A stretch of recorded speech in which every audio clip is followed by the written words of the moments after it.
So hey everybody, welcome back to my channel learn by strategy. आज हम पढ़ने वाले हैं कोरिलेशन एनालिसिस के बारे में। कोरिलेशन एनालिसिस क्या होता है, ठीक है। सारे सारे बेसिक्स आपके यहाँ पे क्लियर हो जाएंगे इस वीडियो में, सो मेक श्योर कि आप इसको ध्यान से सुनें। तो कोरिलेशन एनालिसिस समझने से पहले हम समझते हैं कि कोरिलेशन क्या होता है, हम किस चीज को कहते हैं correlation. Correlation basically tells us a relationship between two variable, ठीक है, टू या मोर देन टू, ठीक है, टू वेरिएबल्स भी हो सकते हैं या फिर more than two variables। अब वेरिएबल से क्या मतलब है, मैं आपको एक एग्जांपल देती हूँ, उससे आपको समझ आ जाएगा कि हम किस चीज के बारे में बात करने वाले हैं इस पूरी वीडियो में। अगर मैं आपसे कहूँ कि एक एक है एडवर्टाइजमेंट और सेल्स, तो ये दोनों कहीं ना कहीं कनेक्टेड है, राइट। मतलब अगर मैं एडवर्टाइजमेंट अपनी बढ़ाती हूँ तो मेरी सेल्स भी बढ़ेगी, बढ़ेगी नहीं बढ़ेगी। जितनी ज्यादा एडवर्टाइज करूंगी उतने ज्यादा लोगों को पता चलेगा, अच्छा ये भी चीज है, वो फिर उसको और खरीदेंगे। सेल्स डिपेंडेंट है एडवर्टाइजमेंट पे, राइट। एडवर्टाइजमेंट सेल्स पे डिपेंडेंट नहीं है कि सेल्स जितनी बढ़ेगी उतनी ज्यादा एडवर्टाइजमेंट होगी, नहीं। This is dependent and this is independent,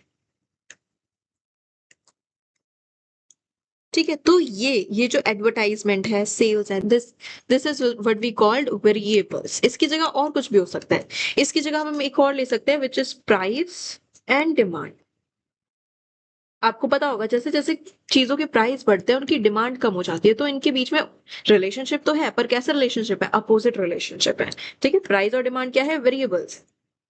अब डिमांड किस पे डिपेंड करता है, प्राइस पे डिपेंड करता है, तो डिमांड हो जाएगा हमारा डिपेंडेंट वेरिएबल और ये हो जाएगा इंडिपेंडेंट वेरिएबल। समझ आया, ठीक है। तो इससे हमें क्या समझ आता है कि दो या दो से मोर वेरिएबल, इसमें कुछ वेरिएबल्स होंगे डिपेंडेंट और कुछ वेरिएबल्स होंगे इंडिपेंडेंट। और कोरिलेशन क्या बताता है, इन इन वेरिएबल्स के बीच में रिलेशनशिप। कैसा रिलेशनशिप, कि ये कैसे हैं, मतलब इनके बीच में कैसा रिलेशनशिप है, पॉजिटिव, नेगेटिव, सिंपल, और भी हम पढ़ेंगे टाइप्स ऑफ रिलेशनशिप आगे, अभी इतना समझो बस, ठीक है। कोरिलेशन एनालिसिस अब समझते हैं, कोरिलेशन समझ आ गया। अब कोरिलेशन एनालिसिस समझे अगर हम, correlation analysis measures strength and direction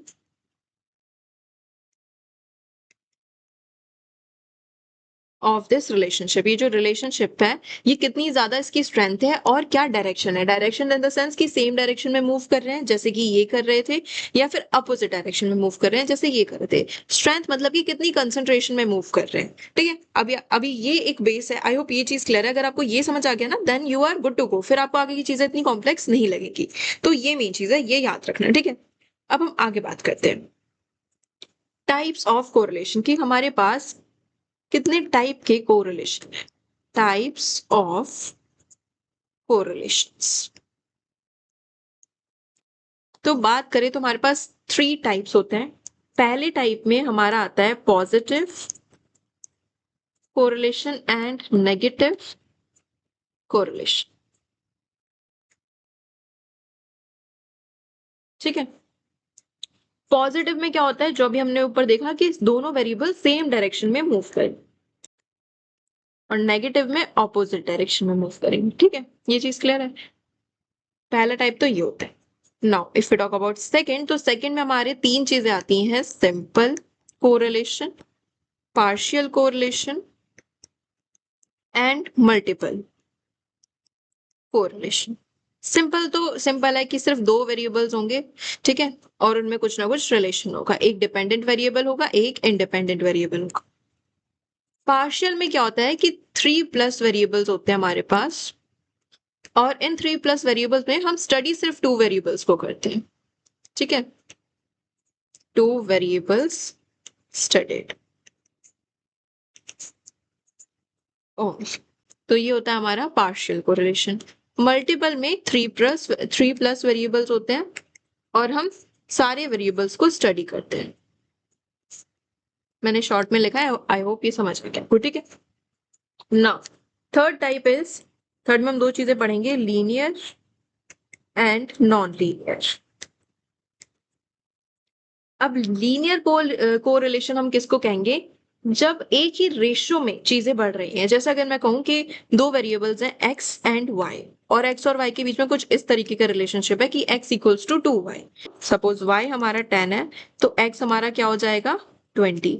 अगर y हमारा 20 है तो x हमारा क्या हो जाएगा 40। तो अगर हम y को 10 से बढ़ा रहे हैं, मतलब y को डबल कर रहे हैं, तो x भी डबल हो रहा है, राइट। तो ये सेम रेशियो से बढ़ रहे हैं, या अगर कम भी हो रहे हैं तो सेम रेशियो से कम हो रहे हैं। ओके, नॉन लीनियर में ऐसा नहीं होता। अगर हम सपोज x को डबल कर रहे हैं पर y शायद डबल ना हो, जैसे इसमें दोनों चीजें थी, x डबल हो रहा है तो y भी डबल हो रहा है, राइट। पर इसमें ऐसा नहीं है, y may not be double. ये हमारा आ जाता है नॉन लीनियर में, ठीक है। आई होप ये चीज क्लियर है। दिस इज वेरी सिंपल यहाँ पे। ओके, पहला positive negative, then simple, partial multiple, then linear and non linear. Positive में सेम डायरेक्शन में मूव कर रहे हैं, जैसे अगर एडवर्टाइजमेंट बढ़ा रहे हैं तो उससे सेल्स बढ़ रही है, तो ये हो गया हमारा पॉजिटिव कोरिलेशन। नेगेटिव, जैसे प्राइस बढ़ रहा है तो डिमांड कम हो रही है, तो ये क्या हो गया हमारा नेगेटिव कोरिलेशन। सिंपल, दो वेरिएबल्स हैं, दोनों को स्टडी कर रहे हैं। पार्शियल में वेरिएबल्स ज्यादा है पर हम स्टडी सिर्फ 2 वेरिएबल्स को कर रहे हैं। मल्टीपल है, जितने वेरिएबल है सबको स्टडी कर रहे हैं, ठीक है। लीनियर में हमारे जो वेरिएबल्स हैं वो सेम रेशियो से चेंज हो रहे हैं, नॉन लीनियर में ऐसा नहीं हो। Okay, clear. ओके, नाउ आगे चलते हैं। आगे हमारा आता है कोरिलेशन कोफिशिएंट। जब हम कोरिलेशन को निकालेंगे तो कोरिलेशन हम R से डिनोट करते हैं, तो हमारे पास एक नंबर आता है। वो फॉर्मूला जिससे हम निकालेंगे वो हम आगे डिस्कस करेंगे, क्योंकि दे आर मल्टीपल फॉर्मूलाज, तो उनको मैं अलग से अच्छे से बताऊंगी। अभी मैं आपको बता रही हूँ कि कितनी, जो हमने पढ़ा था ना कि कोरिलेशन एनालिसिस स्ट्रेंथ बताता है, तो स्ट्रेंथ को कैसे पता करें वो मैं अभी बताने वाली हूँ, ठीक है। तो R से ये डिनोट होता है कोरिलेशन। अब आप कोरिलेशन निकाल लोगे एक फॉर्मूला लगा के, तो आपके पास लास्ट में एक नंबर आएगा। अगर वो नंबर, और ये नंबर ना -1 से +1 के बीच में रहेगा, कुछ भी हो सकता है, -1 से +1 के बीच में कोई भी नंबर हो सकता है। इससे ज्यादा नहीं होगा, इससे कम नहीं होगा। अगर इससे ज्यादा कम आ रहा है तो दैट्स मीन आपका आंसर गलत है, चेक करो, ठीक है। अब अगर -1 आंसर आ रहा है, that means your correlation is perfectly negative. अगर +1 आ रहा है, that means your correlation is perfectly positive, ठीक है। ये तो नॉर्मल था। अब अगर जैसे यहाँ पे 0.5 और यहाँ पे आता है हमारा 0.75, ऐसे यहाँ पे 0.5 एंड यहाँ पे 0.75 माइनस का। अगर आपका इसके बीच में 0.75 से 1 के बीच में, that means highly positive correlation, okay. और अगर से सिमिलरली अगर इसके बीच में, that means highly negative correlation, ठीक है। अब अगर आपका इसके बीच में है, अगर पॉजिटिव है तो मॉडरेट पॉजिटिव, अगर नेगेटिव है तो मॉडरेट नेगेटिव, ठीक है। अगर 0.5 से 0 के बीच में है, that means low negative correlation. इसमें है तो लो पॉजिटिव कोरिलेशन, ठीक है। समझ आ गया, ये ध्यान रखो। ये था आपका मेन चीजें। अब हम कैसे कंप्यूट कर सकते हैं कोरिलेशन को, इसके 3 पार्ट्स होते हैं। Methods of computing, methods of, तो इसके कितने पार्ट है 3। फर्स्ट है स्कैटर्ड डायग्राम मेथड, फिर है कार्ल पियर्सन्स मेथड, और फिर लास्ट है rank correlation method. Rank correlation method, ठीक है। तो स्कैटर डायग्राम मेथड देखते हैं सबसे पहले। बहुत ही सिंपल सी चीज है। देखो, आपका जो स्कैटर डायग्राम है ना, आप उसको कंपेयर करोगे लाइन से, ठीक है। ये अब अगर लाइन अपवर्ड है, ठीक है, लाइन अपवर्ड है दैट मीन्स पॉजिटिव, डाउनवर्ड है दैट मीन्स नेगेटिव। अब ध्यान से सुनना, इसमें आपके पॉइंट्स आते हैं, मतलब आप जैसे पॉइंट जोड़ जोड़ के, अगर आपके सीधे पॉइंट्स जो है एक स्ट्रेट लाइन फॉर्म में है, एक स्ट्रेट लाइन फॉर्म कर रहे हैं, that mean it's perfectly positive, ठीक है। अब पॉइंट्स अगर थोड़े थोड़े स्कैटर हो गए, मतलब ज्यादा नहीं, लाइन के ही आसपास है पर थोड़ी बहुत आसपास ऐसे, तो ये है हाईली पॉजिटिव। ठीक है, सबसे पहले अगर बिल्कुल लाइन है तो परफेक्टली पॉजिटिव, अगर थोड़े से लाइन से स्कैटर्ड है तो हाईली पॉजिटिव, बहुत ज्यादा लाइन से स्कैटर्ड है, ऐसा है,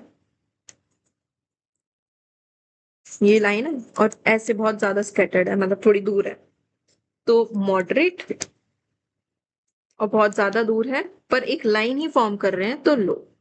ठीक है, अब सिमिलरली ऐसे नेगेटिव में होता है, अगर लाइन पे ही है बिल्कुल तो परफेक्टली परफेक्टली नेगेटिव, अगर लाइन से थोड़ी थोड़ी थोड़ी थोड़ी स्कैटर पे है तो हाईली नेगेटिव, थोड़े ज्यादा है तो मॉडरेट नेगेटिव, और ज्यादा है तो लोअर नेगेटिव। ठीक है, लो नेगेटिव, समझ आ गया। अब दो केस और, कि कोई लाइन नहीं फॉर्म कर रहे, सपोज ऐसे सर्कल फॉर्म में है या ऐसे यू फॉर्म में है, तो इसमें हमारा आंसर आता है नो कोरिलेशन। ठीक है,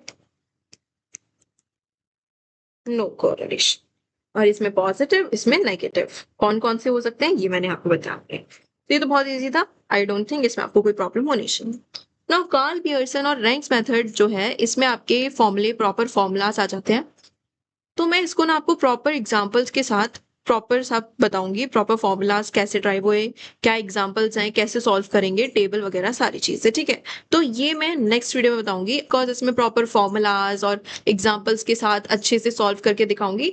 अभी मैंने आपको जितना थ्योरेटिकल हो सकता था वो मैंने सब बता दिया, और आपका बेसिक क्लियर कर दिया कि आपको समझ आ गया कैसे करना है, क्या है एक्चुअली ये कोरिलेशन है क्या।